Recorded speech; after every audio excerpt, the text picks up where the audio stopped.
Si on vous donnait quelques mots pour décrire ce qu'est un chrétien, pour décrire un disciple de Jésus-Christ, quels mots utiliseriez-vous?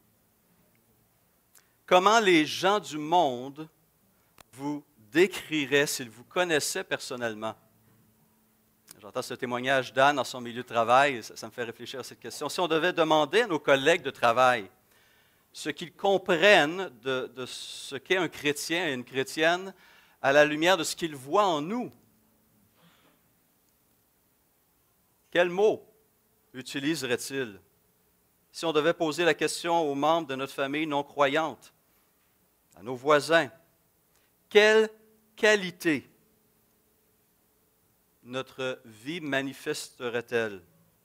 Que dirait-il? La parole de Dieu, elle, ne laisse aucun doute sur les qualités que Dieu souhaite reproduire et voir croître en nous. Nous avons souligné cette réalité il y a quelques semaines lorsque nous avons présenté un premier sermon sur ce thème, une vie toujours plus attrayante, le fruit de l'esprit. Et au cours des prochains mois, une fois par mois, nous allons mettre la lumière sur un de ces fruits, une de ces manifestations du fruit de l'esprit, et de voir comment cette manifestation se constate dans ma vie, mais aussi dans la communauté de foi qu'est Renaissance. Et lorsqu'on lit cette parole, on constate qu'il n'y a aucun doute sur les qualités que Dieu désire reproduire et voir croître en nous. Et une des missions fondamentales de l'Esprit dans notre vie est justement de semer ce fruit, de le nourrir et de le voir croître dans tous les disciples de Jésus-Christ, sans exception. Et cette œuvre est appelée à se poursuivre jusqu'à ce que le Seigneur nous rappelle à lui. Et là, on trouve la description de ses qualités, de ses vertus, de ce fruit, se trouve dans le livre de Paul aux Galates, au chapitre 5. Et nous allons lire le contexte. Il est important parce que dans ce contexte de Galates 5, Paul contraste deux manifestations de vie. Une première manifestation qui est la vie de l'homme sans Dieu, de l'homme naturel, de l'homme charnel. Et il met la lumière sur quelque chose qui n'est pas si beau. Mais ensuite, il met la lumière sur cette vie transformée, vivifiée, renouvelée par le Saint-Esprit. Lisons donc ensemble Galates chapitre 5 à partir du verset 16. Paul écrit, « Je dis donc, marchez selon l'Esprit, et vous n'accomplirez pas les désirs de la chair. Car la chair a des désirs contraires à ceux de l'Esprit, et l'Esprit en a de contraires à ceux de la chair. Ils sont opposés entre eux, afin que vous ne fassiez point ce que vous voudriez. Si vous êtes conduits par l'Esprit, vous n'êtes point sous la loi. Or, les œuvres de la chair sont évidentes. Ce sont la débauche, l'impureté, le dérèglement, l'idolâtrie, la magie, les rivalités, les querelles, les jalousies, les animosités, les disputes, les divisions, les sectes, l'envie, l'ivrognerie, les excès de table et les choses semblables. Je vous le dis d'avance, comme je l'ai déjà dit, que ceux qui commettent de telles choses n'hériteront point le royaume de Dieu. Mais le fruit de l'Esprit, c'est l'amour, la joie, la paix, la patience, la bonté, la bienveillance, la foi, la douceur, la maîtrise de soi. La loi n'est pas contre ces choses. Ceux qui sont à Jésus-Christ ont crucifié la chair avec ses passions et ses désirs. Et si nous vivons par l'Esprit, marchons aussi selon l'Esprit. Alors, vous avez ce texte qui est sur l'écran et depuis quelques semaines aussi, on l'a fait mettre sur le tableau ici à l'Église. Nous voulons qu'au cours des prochains mois, ce texte, ce verset soit constamment sous nos yeux. Et j'espère un jour qu'il va être gravé aussi pleinement, clairement dans nos cœurs. ce texte reflète le type de vie qui est possible pour chacun d'entre nous lorsque nous laissons l'Esprit Saint agir pleinement, lorsque nous collaborons avec Dieu, avec l'Esprit Saint dans notre sanctification. Parce qu'à la base, ce fruit n'est pas le fruit de Stéphane Couture ou de qui que ce soit dans cette salle. C'est le fruit de l'Esprit. C'est ce que l'Esprit produit et cherche à cultiver dans toute vie habité par lui, dans tout cœur habité par lui. Et Paul dira à un moment donné que même notre corps est le temple du Saint-Esprit. Il vient y habiter et il vient apporter un nettoyage. On a chanté ce chant, n'est-ce pas? Non seulement Dieu pardonne, mais il purifie, il nous lave et nous avons besoin de ce nettoyage en profondeur. Mais il ne s'agit pas seulement d'enlever les mauvaises choses qu'on voit comme œuvre de la chair, mais de les remplacer par quelque chose de beau, de lumineux, de riche. Et vous le savez comme moi que toute personne où ce fruit est mûr et pleinement manifesté, on veut rester près de personnes comme ça. On voit la beauté de Christ à travers ces personnes.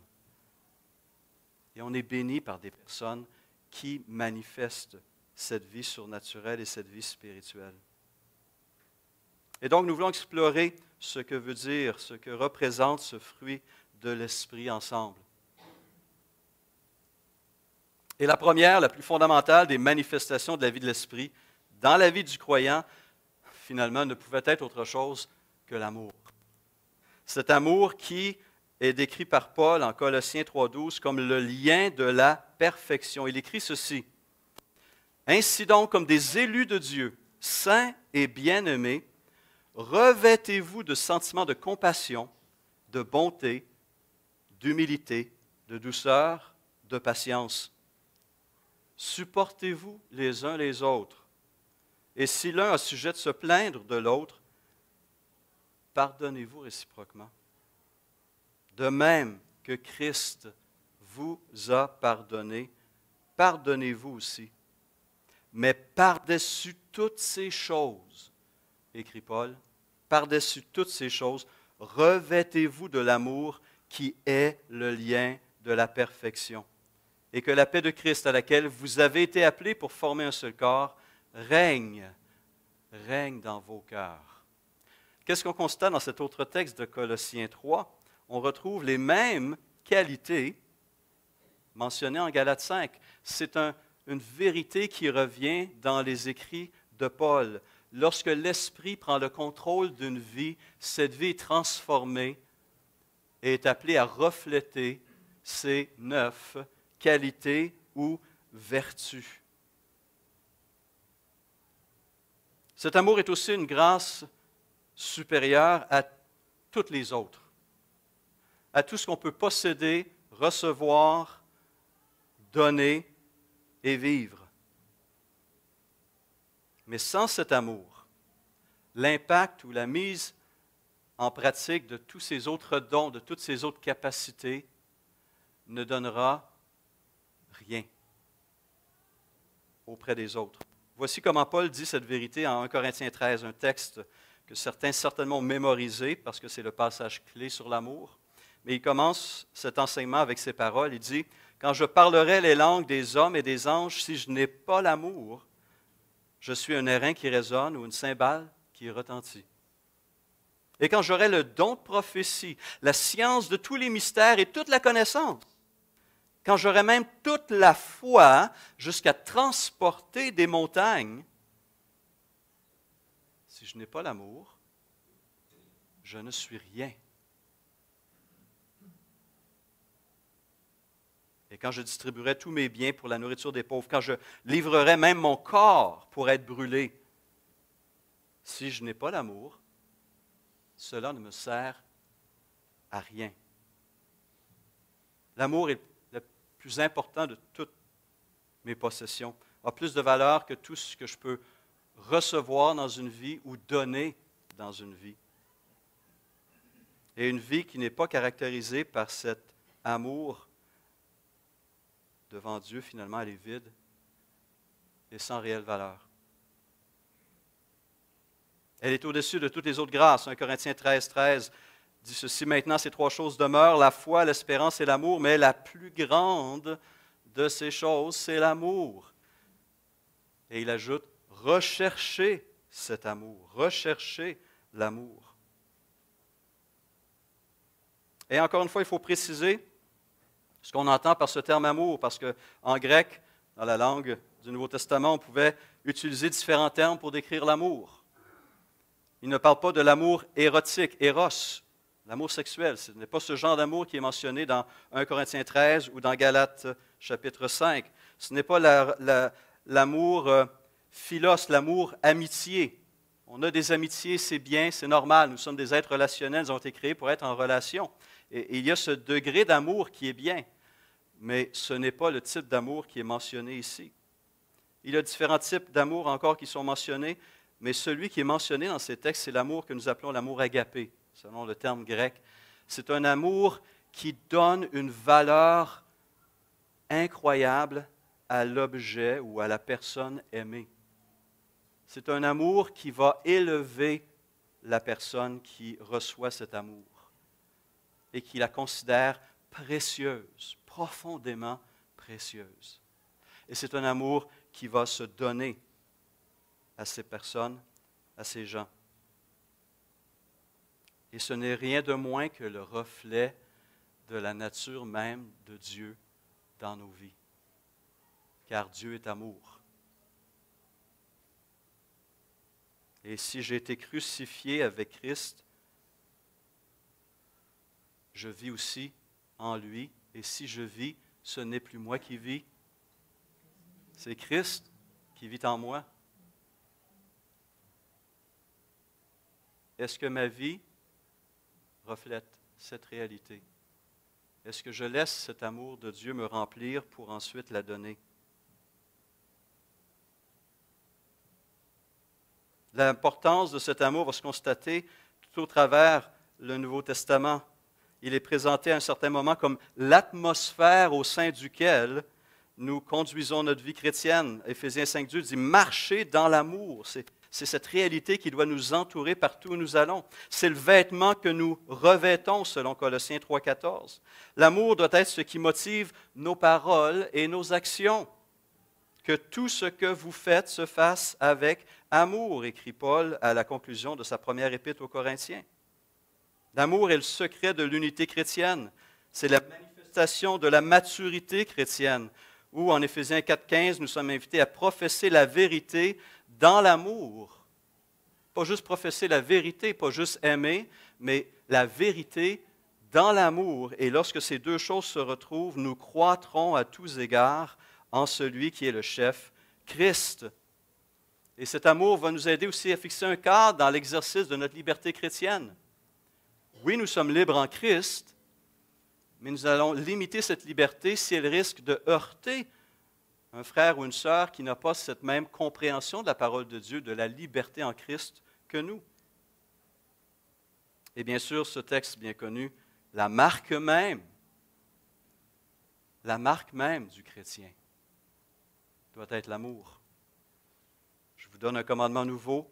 Aimez-vous les uns les autres comme je vous ai aimé, vous aussi. Aimez-vous les uns les autres. À ceci, tous connaîtront que vous êtes mes disciples, si vous avez de l'amour les uns pour les autres.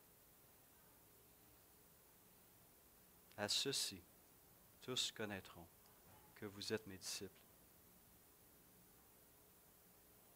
Cette réalité doit être une réalité non seulement dans nos vies individuelles, mais doit être aussi une vérité qui grandit au sein même de nos communautés, de notre communauté. Sherwin Wirth, qui est un ancien collaborateur de Billy Graham, a écrit ceci à un moment donné. Il dit « J'ai appris qu'il n'était pas utile de catégoriser les églises en tant qu'église forte ou église faible, en tant que grande église ou petite église, en tant qu'église chaleureuse ou église froide. Ces catégories sont secondaires, voire inutiles. Il n'y a qu'une catégorisation qui compte vraiment. Les églises qui aiment et les églises qui n'aiment pas. Et je peux confirmer la réalité de cette affirmation parce que lorsque je me suis converti, je recherchais ce genre d'amour. Et ce qui m'a amené à faire une toute première visite dans une église évangélique, j'habitais la région de Montréal à l'époque, c'est suite à l'invitation d'un ami qui avait fait profession de foi quelques mois plus tôt. Et un soir, il m'a invité chez lui, il m'a présenté l'Évangile et le Seigneur m'avait bien préparé, j'étais parfaitement mûr. Et j'ai accepté le Seigneur ce soir-là, j'ai reconnu Jésus comme Seigneur et Sauveur. Et quelques jours plus tard, j'ai fréquenté cette église pour la première fois. C'est cette invitation qui m'amenait à y aller une première fois, mais c'est cet amour, entre autres choses, mais cet amour qui m'a fait revenir. Et j'étais à un moment donné dans ma vie, à ce moment-là, comme ayant particulièrement besoin d'expérimenter ce genre d'amour. Et c'est ce que j'ai trouvé, c'est ce qui m'a fait revenir. Et j'en ai toujours besoin et je suis certain que je ne suis pas le seul. Nous avons tous besoin d'être aimés. Nous avons été créés comme ça, pour recevoir de l'amour et pour en donner aussi. Alors, comment se manifeste ce fruit de l'esprit dans sa vie? Il se manifeste d'abord dans des rapports transformés avec Dieu, notre Créateur, notre Seigneur, qui est devenu notre Rédempteur et notre Sauveur. Et sur ce point, Jésus lui-même a rappelé ce qui était le cœur de la loi donnée au peuple d'Israël. En Matthieu 22, 35, on lit ce texte qu'un jour, un docteur de la loi lui posa cette question pour l'éprouver. « Maître, quel est le plus grand commandement? » Et nous connaissons la réponse de Jésus. « Tu aimeras le Seigneur ton Dieu de tout ton cœur, de toute ton âme et de toute ta pensée. » C'est le premier et le plus grand des commandements. Donc cet amour doit se manifester, doit être tourné d'abord et avant tout vers notre Créateur, notre Dieu, notre Rédempteur. Paul va décrire ce genre d'amour comme, avec l'expression « vivre pour Christ ». Je vis pour Christ. Car l'amour de Christ nous presse parce que nous estimons que si un seul est mort pour tous, tous sont donc morts et qu'il est mort pour tous afin que, écoutez bien, ceux qui vivent ne vivent plus pour eux-mêmes, mais pour celui qui est mort et ressuscité pour eux. Vous avez reconnu 2 Corinthiens 5, 14 et 15. Je vous lis la paraphrase Parole vivante. Pourquoi est-il mort pour tous? Pour que ceux qui ont été ressuscités à une vie nouvelle ne continuent pas à mener, selon leur gré, une petite vie égoïste. C'est bien ça que je faisais et que bien parfois ça se manifeste. Mais qu'ils vivent pour celui qui est mort à leur place et qui fut ressuscité pour leur salut. Mais à quoi se vivre pour Christ? À quoi ça ressemble? À cette question, Jésus a répondu avec une limpidité des plus claires, des plus absolues. Si vous m'aimez, vous suivrez mes commandements. Vous suivrez mes enseignements. Celui qui m'aime vraiment, c'est celui qui retient mes commandements et les applique. Jean 14, 15 et 21.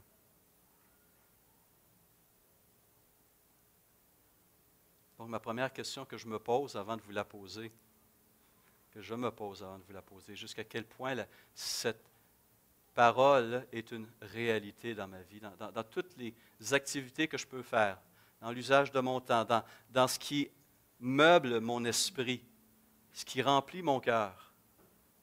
Quelle est la place, de la parole de Dieu, de la volonté de Christ, et dans ma vie quotidienne, comment cette parole devient-elle visible à mes yeux et aux yeux des gens autour de moi? Le plus simple plus fondamentale possible. C'est ça la question. Comment je manifeste cet amour pour Dieu, pour Christ? Est-ce que je demande encore à Dieu de réorienter les dispositions de mon cœur parce qu'il y a encore besoin d'être réorienté? Tous les jours, il y a besoin d'être réorienté. Parfois, je dois le demander plus souvent qu'à chaque jour.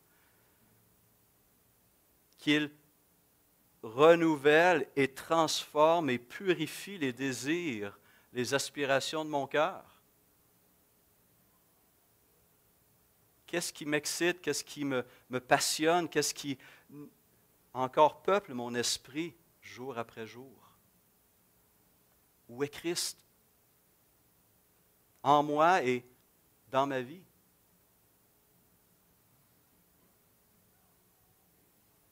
Si vous m'aimez, vous suivrez mes enseignements. Celui qui m'aime vraiment, c'est celui qui retient mes commandements et les applique. Et encore une fois, faisons attention à ne pas chercher à faire ça par nous-mêmes. C'est impossible. Il faut avoir l'esprit en soi, il faut avoir la puissance de Dieu en soi et demander à Dieu d'agir à travers nous pour manifester ces choses. Donc, une nouvelle disposition dans nos rapports avec Dieu, mais aussi une nouvelle disposition envers tous les hommes, envers nos frères et nos sœurs en Christ, évidemment, mais aussi plus largement avec tous les hommes. Alors, la pop psychologie, vous connaissez ça, la pop psychologie, hein, c'est ces courants, ces idées qui circulent, qui disent l'homme c'est ci, l'homme c'est ça, l'homme doit être ci, il doit être comme ça, il doit faire ci, il doit faire ça. Il y a des recettes, puis il y a des mélanges pour toutes sortes de choses. Mais une des choses que j'entends souvent de la part de la pop psychologie, c'est qu'il faut d'abord s'aimer soi-même pour pouvoir aimer les autres. Vous avez quelqu'un entendu ça? Oui, hein? Assez souvent, c'est assez courant. Hein? C'est moi d'abord. Hein? Je dois m'aimer en premier, sinon je ne peux pas aimer les autres si je ne m'aime pas en premier. Mais j'ai quelque chose à dire pour ces gens qui annoncent et qui disent ces choses-là. L'homme naturel n'a pas besoin d'être rappelé de cette vérité, de cet enseignement. L'homme naturel va naturellement chercher à combler ses propres désirs en premier, ses propres besoins en premier, va toujours s'aimer en premier et rechercher son bien-être avant celui des autres. Mes besoins, mes désirs auront préséance sur ceux des autres. Et en fait, cette philosophie de la pop psychologie est une contrefaçon de l'amour. Et la Bible a un autre terme pour ça, c'est l'égoïsme. Regardez cette photo. Parue sur la BBC le 27 septembre dernier. Exactement. Vous remarquez qu'il y a juste une personne sur le gâteau et à côté du gâteau, il n'y a pas de monsieur. Ou aujourd'hui, on pourrait dire, il n'y a pas de madame non plus. Pourquoi? Eh bien, ici, c'est Madame Laura Mesi, une coach fitness italienne de 40 ans. Elle a décidé de se marier avec elle-même. Et je n'exagère pas. En fait, elle a organisé une belle cérémonie. Vous voyez la belle robe, bon, on voit une partie en tout cas. Un gâteau de 3 étages et 70 invités pour son mariage avec elle-même. J'espère qu'elle va être heureuse. Est-ce qu'il va y avoir un divorce au bout de quelques mois?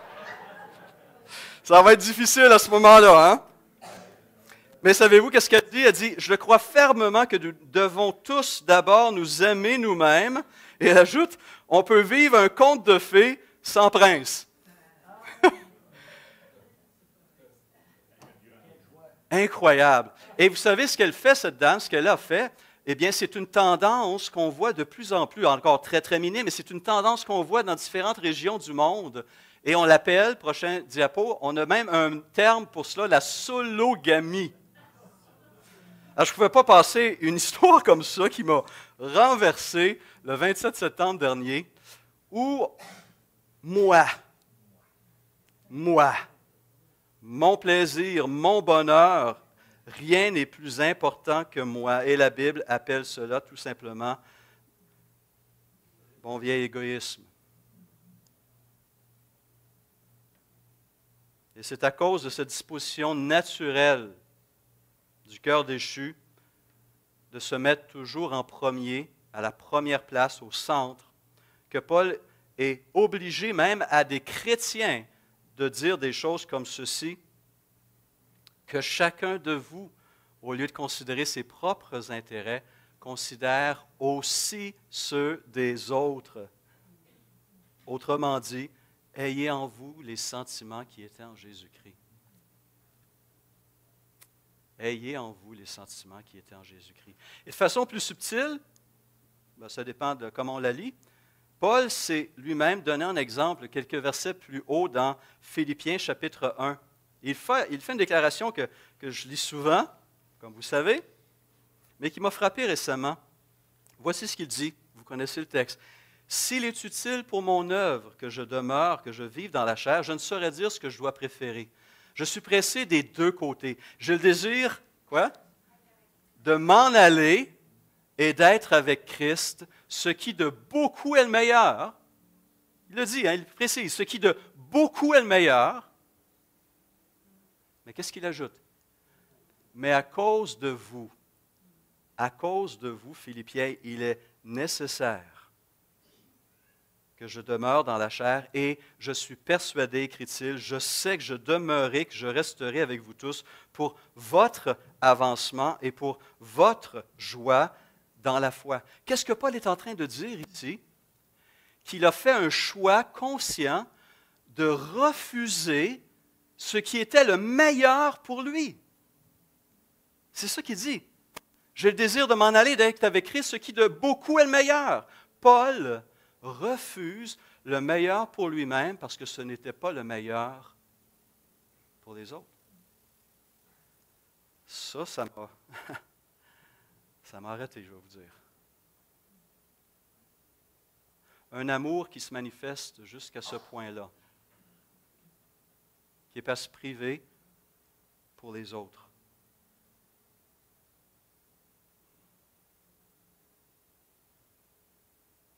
C'est quelque chose. Alors, comment cet amour va se manifester? Les paroles ont leur place, les émotions ont leur place, mais bibliquement, cet amour se manifeste surtout dans l'action, dans le faire. Dans ce qui est considéré comme étant la toute première lettre inspirée de l'apôtre Paul, Paul écrit à cette communauté qu'il a fondée quelques mois plus tôt et où il a vécu des choses vraiment profondément riches et bénissantes dans la foi et dans la communion. Et il écrit aux Thessaloniciens dans cette toute première lettre et il souligne le caractère merveilleux de leur foi qui brille, qui a un impact, qui se constate et qui se voit. Il le dit ainsi. Nous rendons continuellement grâce à Dieu pour vous tous, faisant mention de vous dans nos prières, nous rappelant sans cesse, et il souligne trois choses, l'œuvre de votre foi, le travail de votre amour et la fermeté de votre espérance en notre Seigneur Jésus-Christ devant Dieu notre Père. Et il parle ici du travail de leur amour. L'amour travaille, l'amour agit, l'amour donne et se donne. La même expression revient en Hébreux 6,10, dans la version Louis II 21. Il dit « Dieu n'est pas injuste pour oublier votre œuvre et le travail de votre amour. Vous avez démontré votre amour pour son nom comment? Par les services que vous avez rendus et que vous rendez encore aux saints. » Lorsque je mets mes dons au service de l'Église, lorsque je sers d'une manière ou d'une autre dans l'Église ou en dehors de ces murs au nom de Jésus-Christ, je donne de mon temps et je témoigne de l'amour de Christ qui agit à travers moi et non seulement en moi. Je mets mon amour et l'amour de Christ en action. L'amour donne et l'amour se donne.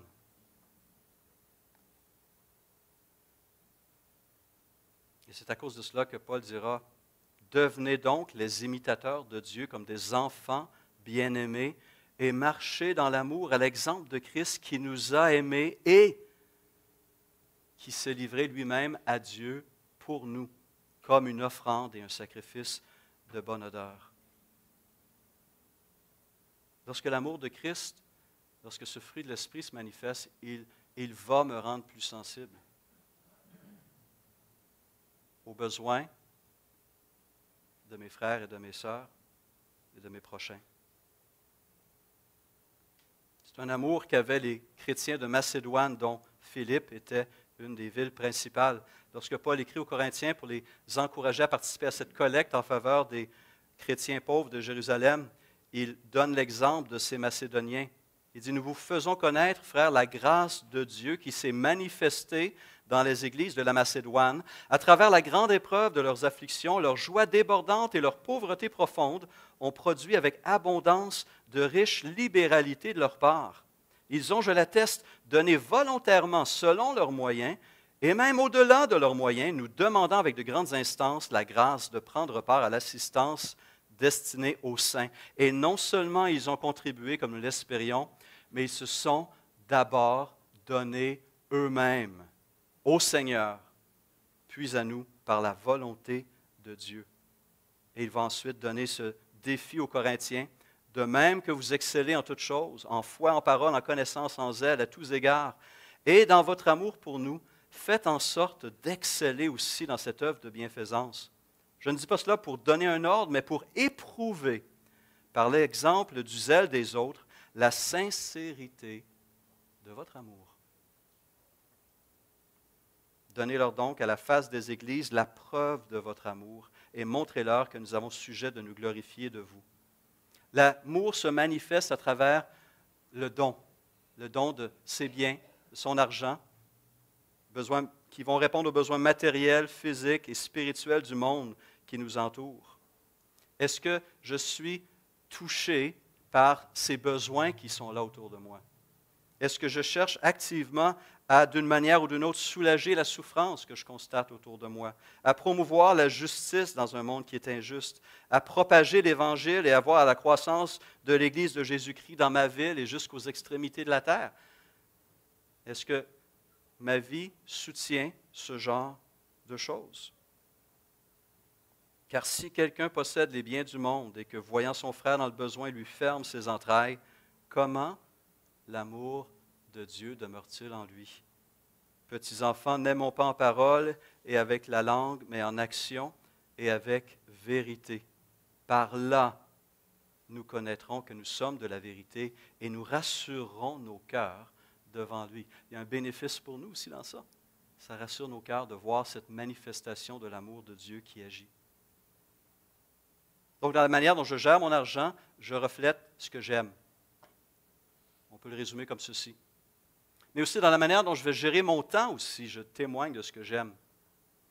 Les gens d'affaires aiment dire, le temps c'est de l'argent. Mais en fait, le temps c'est de l'amour. Parce que ce que je fais avec mon temps libre va révéler ce que j'aime. Ou ceux que j'aime.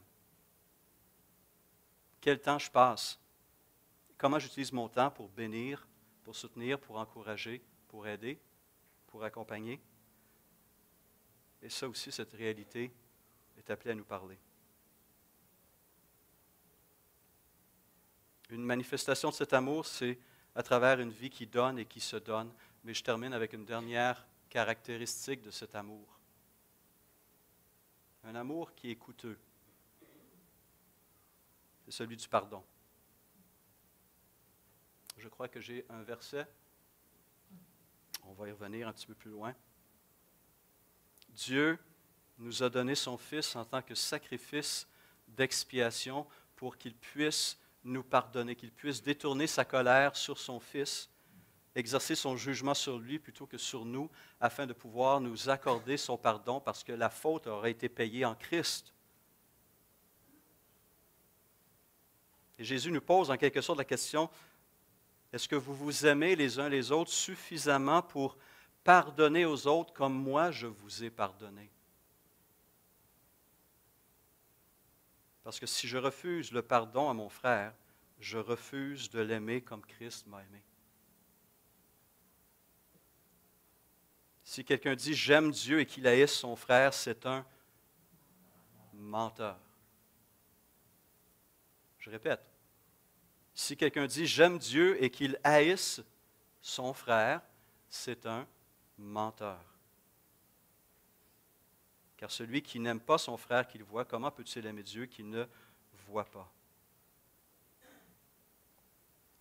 Prochain texte, donc, de Luc 6, que je vous laisse, démontre aussi que c'est facile d'aimer lorsque les choses vont bien, lorsqu'on a des relations positives. Mais c'est lorsque les relations se corsent que cet amour doit se manifester aussi bien souvent par le pardon. Jésus regardait les foules qui venaient à lui.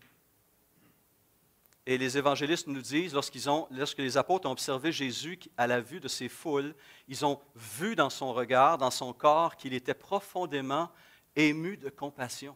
C'est une des expressions qui revient couramment pour décrire l'attitude de Jésus devant ces foules qui accouraient de partout pour le toucher, pour l'entendre, pour le voir, pour se laisser transformer par lui. Du plus pauvre des mendiants au plus grand des monarques, du pécheur le plus souillé au saint le plus sanctifié, son amour a touché toute créature. Et c'est cet amour-là, croyez-le ou non, c'est cet amour-là qu'il désire reproduire en nous. Et c'est à cela que l'Esprit s'affaire en cet instant même dans nos vies. Imaginez comment la relation avec vos familles, votre conjointe, vos enfants, vos parents, vos collègues de travail, vos voisins, pourrait être transformée encore davantage si cet amour, ce fruit, mûrissait encore davantage et deviendrait la marque distinctive dans votre vie, dans nos vies. Prions.